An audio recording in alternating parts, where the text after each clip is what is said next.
আজ বিকেলবেলা একটু বসছি। অন্য কোনো দিন এইভাবে বসা হয় না। তো বাগানে জল দিয়েছি, জল দেওয়ার পর এসেই বসলাম।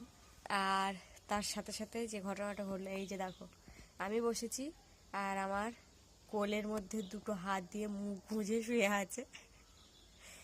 বহু বছর আদর খায় না, সেরকম একটা ব্যাপার।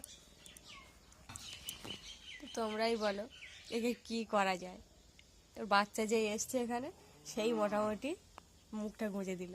হ্যাঁ, কি হবে টুসি? ওঠ, ও টুসি, ওঠ রে, ওঠ।